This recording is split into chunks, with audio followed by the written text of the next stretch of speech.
আমার নবীর আগের নবীর নাম হলো ঈসা রুহুল্লাহ। এই নবী আল্লাহ মুজিজা দিয়েছিলেন। ঈসা নবী এক নাম্বার মুজিজা হলো ঈসা নবী যদি কোনো জন্ম অন্ধ বাচ্চার চোখের উপরে যদি হাতটা বোলাইতেন, যে বাচ্চাটা মায়ের পেট থেকে জন্ম নিছে অন্ধ অবস্থায়, এমন বাচ্চার চোখের উপর যদি ঈসা নবী যদি হাতটা বোলাইতেন, সঙ্গে সঙ্গে ওই বাচ্চাটা চক্ষুষ্মান হয়ে যাইত। সুবহানাল্লাহ বলেন না? চোখে হাত দিলেই চোখ ভালো হয়ে যায়, অন্ধ মানুষ দৃষ্টিশক্তি ফিরে পায়। ঈসা নবীকে আল্লাহ পাক এমন মুজিজা দিলেন, ঈসা নবী যদি কোনো কুষ্ঠরোগীর শরীরের মধ্যে হাতটা বোলায়, সঙ্গে সঙ্গে ওই লোকের শরীরটা সম্পূর্ণ সুস্থ হয়ে যায়। এরপরে আরেকটা মুজিজা হলো ঈসা নবী যদি কোনো কবরের পাশ দিয়ে হেঁটে যাইত, যদি এই কবরের পাশে গিয়ে একটা বার ডাক দেয়া বলতো, ইয়া আব্দাল্লাহ কুম বিইজনিল্লাহ, এই কথা বলার সঙ্গে সঙ্গে ওই কবরের ভেতর থেকে লাশ জীবিত হয়ে লাব্বাইক বলে ঈসা নবীর ডাকে সাড়া দিত। লাশ 100 বছর আগে 500 বছর আগে মারা গেছে, কিছু হাড় হাড্ডিয়া আছে, কিছু খুঁজে পাওয়া যায়। আমাদের মানুষ মৃত্যুর পরে আমাদের তো 6 দিন পরের থেকে নখ খসে পড়ে যায়। 6 দিন পরে নখ খসে যাবে, 9 দিন পরে চুল। কবর গাহের সামান নিতে কহির না কেউ ভুল, কবর জায়গা ভালো নয়, আমল দিয়ে কবর গৃহ সাজিয়ে নিতে হয়। জোরে বলেন ঠিক কিনা? 17 দিনে পেট ফেটে শেষ, পোকার খাদ্য হবে। 60 দিন পরে গোশ থাকবে না, কঙ্কাল পরে রবে।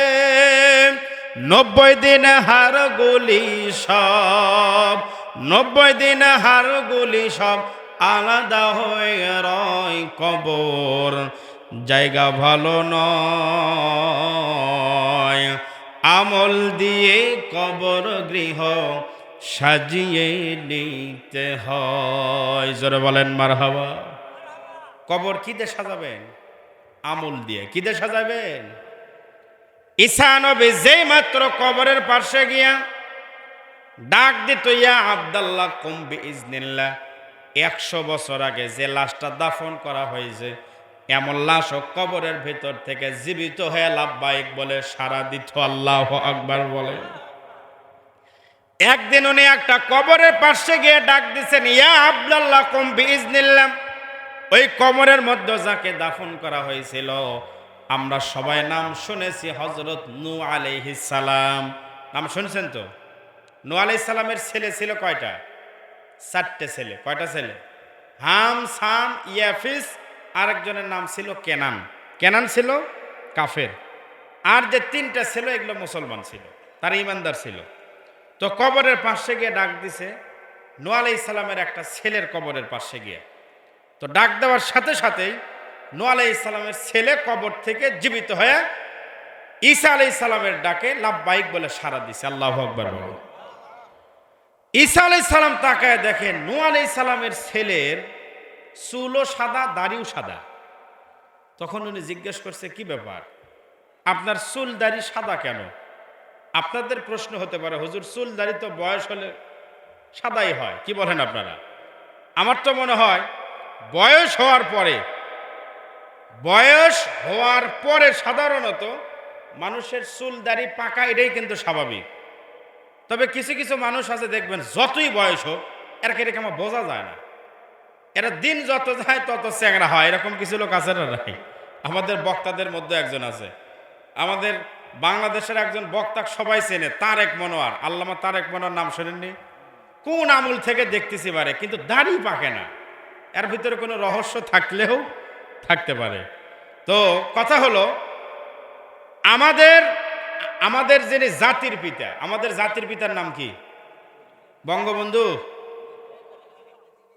হ্যাঁ, জাতির পিতা হলো ইব্রাহিম আলাইহিস সালাম। কিন্তু এতদিন আমরা ভুলে গেছিলাম, এতদিন আমরা জাতির পিতা ইব্রাহিম আলাইহিস সালাম মনে থাকলেও মুখে ছিল বঙ্গবন্ধু শেখ মুজিবুর রহমান। যারা বলেন কথা ঠিক কিনা? বঙ্গবন্ধু শেখ মুজিবুর রহমান জাতির পিতা না, এটা হলো জুতের ফিতে। কিসের ফিতে? জুতের ফিতে। জাতির পিতা হয় এত সহজ না। যারা বলেন কথা ঠিক কিনা? ইব্রাহিম আলাইহিস সালামের সময় থেকে দাড়ি চুল পাকা শুরু হয়েছে। এর আগের মানুষের যতই বয়স হয়তো দাড়ি চুল কি হয় না, পাকে না। নূহ আলাইহিস সালামের ছেলে ডাকদা বললেন, ঈসা রুহুল্লাহ ডাকদা বললেন, আপনার চুল দাড়ি কেন সাদা হয়ে গেল?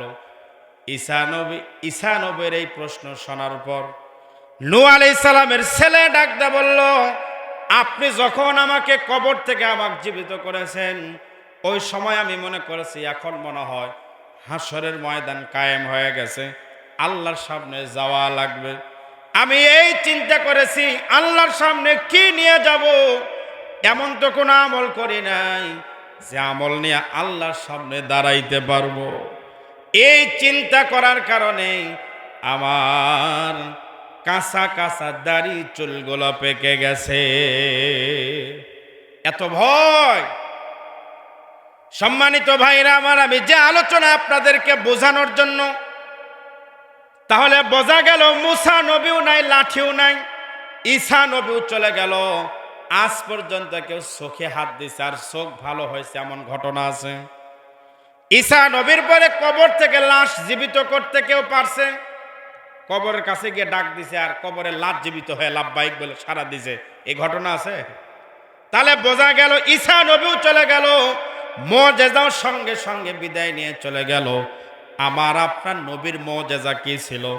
আমার আপনার নবীর মুজিজা হলো আল কোরআন। সুবহানাল্লাহ জোরে বলেন।